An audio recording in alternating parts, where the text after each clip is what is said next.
What if I told you there's a place where your phone has no signal because no one owns one, where the only thing you'll hear is the sound of footsteps on cobblestone and waves brushing up against wooden boats? These aren't forgotten places. They're living, breathing stories, tucked away from the noise, unchanged by time. Welcome to our new travel series, The World You're Missing. This is episode 1, the first door into a world few have seen, but many long for.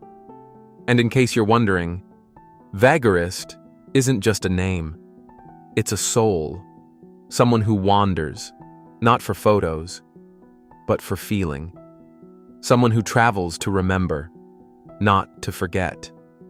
So come with us as we drift into quiet alleyways, untouched islands, and dreamy floating villages, where clocks tick slower and life unfolds the way it once did. Vagarist presents villages where time stopped. No cars, no phones, no Wi-Fi. Before we begin, if this kind of journey speaks to your soul, subscribe, leave a trace in the comments, and let's keep exploring the lost corners of the world together. Supai. No roads, no signals, only stories. Places untouched by the chaos of modern life, where cars don't rumble, phones don't ring, and the internet simply doesn't exist. Hidden deep inside the Grand Canyon, far below the cliffs where tourists snap pictures and move on, there's a village the world almost forgot. This is Supai, the only place in America where mail is still delivered by mule. No roads lead here, no highways, no airports. To reach Supai, you must hike for hours through sun-baked canyon trails, or fly in on a helicopter if the winds allow. But either way, the journey strips away the noise of the world long before you arrive. And once you do, everything slows down. This is home to the Havasupai tribe, whose name means people of the blue-green water. And when you see it, you understand why. Crystal clear waterfalls crash into turquoise pools. The water glows, yes, glows, against the deep red canyon walls. It's not edited, it's not a filter, it's real, it's sacred.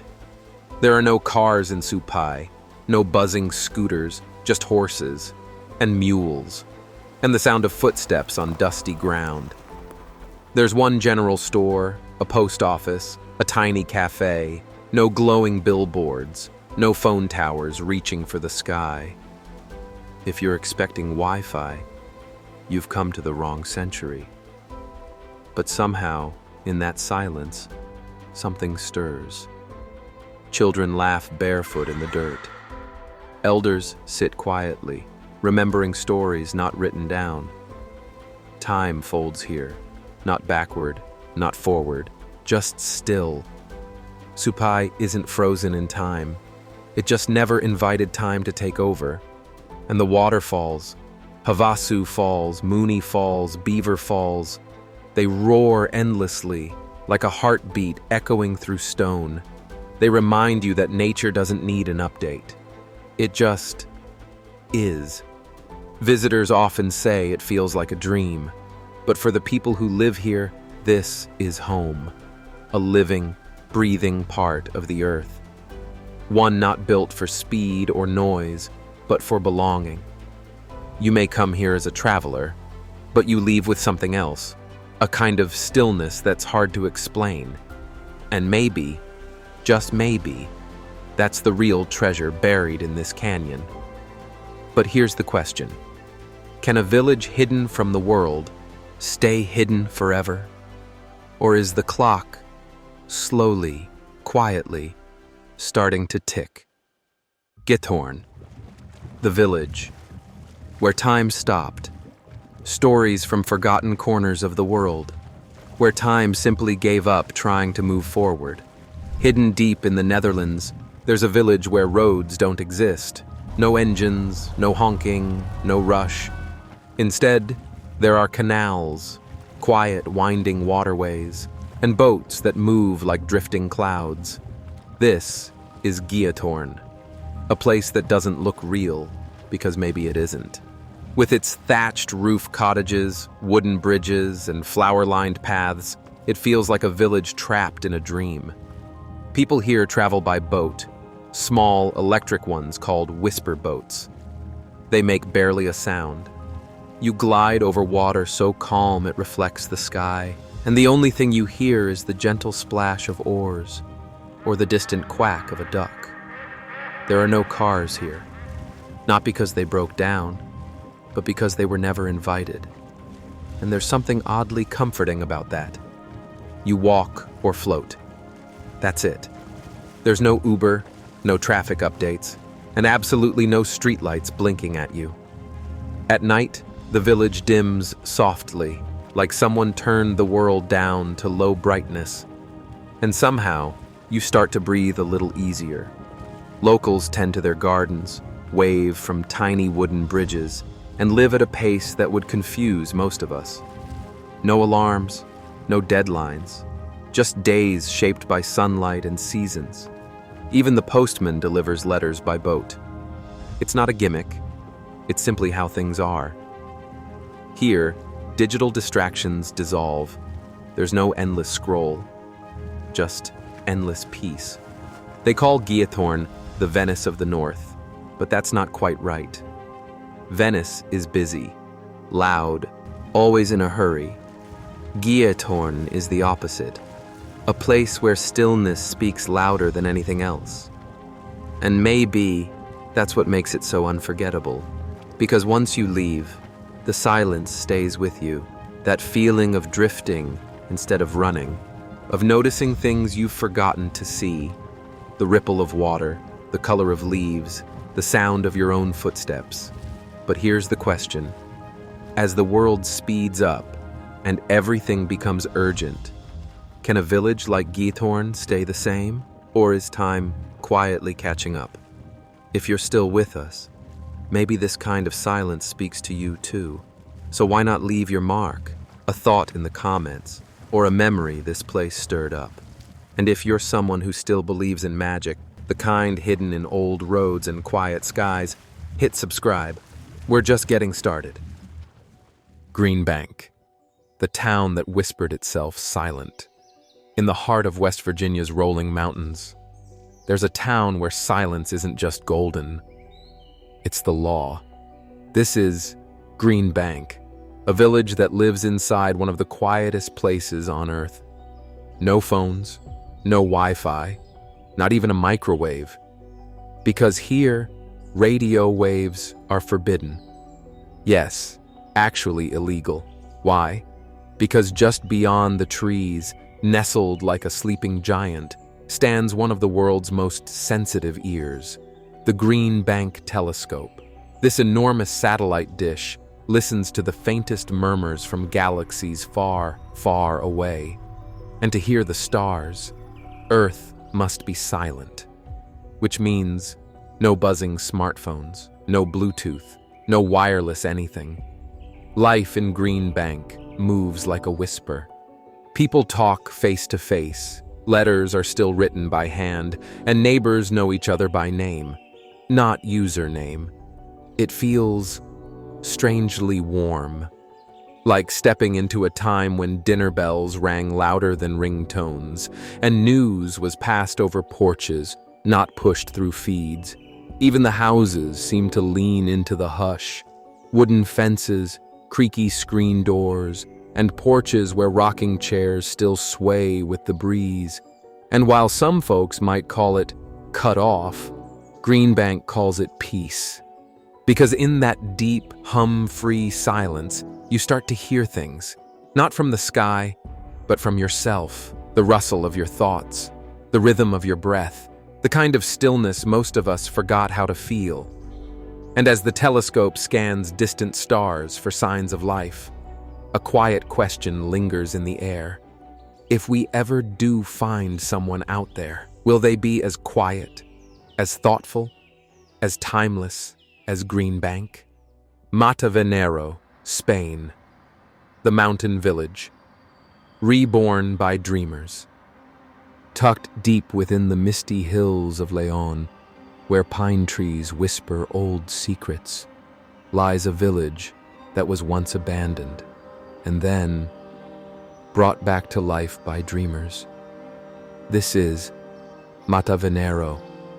That isn't marked on every map. You won't see cars, you won't hear phones, and you definitely won't find Wi-Fi. What you will find is a handful of people living in colorful hand-built homes, connected not by cables, but by community. This wasn't always a peaceful haven. The village was deserted for decades, lost to landslides and forgotten by time. But in the late 80s, a group of eco-activists and free spirits climbed the mountain and made a decision. They wouldn't just live off-grid, they'd live by values: self-sufficiency, harmony with nature, shared work, and slow mornings. Here, power comes from the sun, water trickles down from the mountain, meals are grown, not delivered. Even getting here is part of the magic. A 5-kilometer walk along winding trails, where the air gets fresher with each step, and your mind grows quieter. You'll see signs painted with bright letters, communal gathering spots filled with music and laughter, and murals on the walls that feel like whispers from another world. Children grow up climbing trees, not levels. Adults build, cook, create, not consume. Matavenero is not for everyone, and it doesn't try to be. But for those who reach it, who truly arrive, they often feel they've stepped into a parallel world. One built not with concrete, but with intention. And just when you start to believe this is all a fairy tale, someone invites you in for tea, offers you fresh bread, and tells you they left the city to finally start living. Matavenero isn't just where time stopped. It's where a new kind of time began. Aït Benhaddou, Morocco, a city made of mud. What if I told you there's a village in the middle of the Moroccan desert, built entirely from earth, straw, and water, and it's still standing strong after more than 1,000 years? No highways, no concrete, no rush. Only the rhythm of footsteps echoing through narrow clay alleys, and the warm hush of desert winds brushing against ancient walls. This is Aït Benhaddou. At first glance, it looks like a scene from a forgotten epic, and in many ways, it is. Once a key stop on the trans-Saharan trade route, this village welcomed camel caravans carrying salt, gold, and stories. Now, it stands like a sleeping legend, with towers that touch the sky and homes stacked like earthen books, each one holding a memory. People here live simply. No glowing screens, no endless notifications.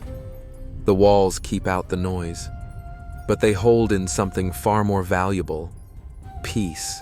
As the sun sets, the entire village glows like fire. It's not just beautiful, it's surreal. Time bends here.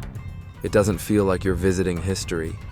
It feels like history is quietly watching you. And maybe that's the magic.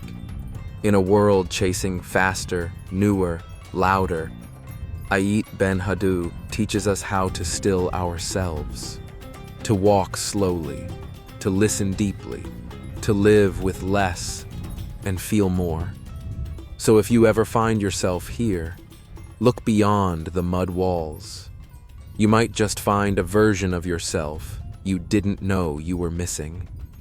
Shirakawa-go, the village that sleeps beneath the snow. What if I told you there's a village where the rooftops look like folded hands, praying for winter to pass gently, where silence isn't empty, it's soft and full, and where the snow doesn't fall, it whispers. This is Shirakawa-go, hidden deep in the mountains of central Japan. A village so quiet, it could be a dream. Here, life moves with the seasons, not against them. People still chop their own firewood. Water runs through stone canals. The houses? They're called gasho zukuri, steep thatched roofs, built like hands in prayer. Designed to hold the heavy snow, the kind that covers everything for months. And when the snowfall blankets the village, you don't just see it. You feel like you've stepped into another world. There are no sounds of engines, no glowing screens, just the creak of wood, the hush of snowfall, and the quiet warmth of a fire inside. Locals still gather to pound rice, weave thatch, and share stories from generations ago. Time hasn't stopped here. It just learned how to breathe. And for those lucky enough to visit, Shirakawa-go doesn't ask for photos. It asks for presence. It asks you to slow down, look up, and listen to the snow speak. Ilha do Cardoso, the island that breathes with the sea. What if I told you? There's an island in Brazil where time is measured by the tides, not by clocks, where there are no roads, no Wi-Fi, and no buzzing phones to steal your attention. Only the rustle of palm leaves and the rhythm of waves brushing up against mangrove roots. This is Ilha do Cardoso, a place most maps forget, but the wind never does. Tucked off the southern coast of Sao Paulo, this island is part rainforest, part beach, and all silence. Here, you'll find fishermen waking before the sun, casting their nets by hand, just like their grandfathers once did. Children chase crabs barefoot across the sand. And at night, the stars come out like old friends, familiar and unfiltered. There are no cars here, no neon signs, only wooden boats tied to crooked docks and trails that disappear into emerald forest. Locals move slowly, not out of laziness, but out of knowing. They've learned the pace of nature, and they've chosen not to leave it behind. The island is protected, not just by law, but by love, by the people who live here, and by the spirits of the land, which whisper through the canopy when the rains fall soft. Some say the dolphins near the coast understand the rhythm too, and if you're lucky, they'll swim alongside your canoe, just to say hello. Ilha do Cardoso doesn't beg to be visited. It invites those who listen, and those who are willing to forget the noise. Because here, you don't escape the modern world. You simply remember a better one. In a world chasing speed, these villages remind us of the beauty in slowing down, of conversations without notifications, of silence that doesn't feel empty. You've just wandered through a place where time forgot us. And maybe that's exactly what we need. If this first step stirred something in you, like a distant memory or a dream you haven't dreamed in years, leave us a comment. Let us know where your soul slowed down. And don't forget to subscribe, because Vagarist is only just beginning to uncover the places that time forgot. But don't unpack just yet. In our next episode, we'll hike into the desert to find a hidden door that leads to silence, ritual, and a group of monks untouched by the outside world. It took 9 hours of silence to find them. We'll see you there.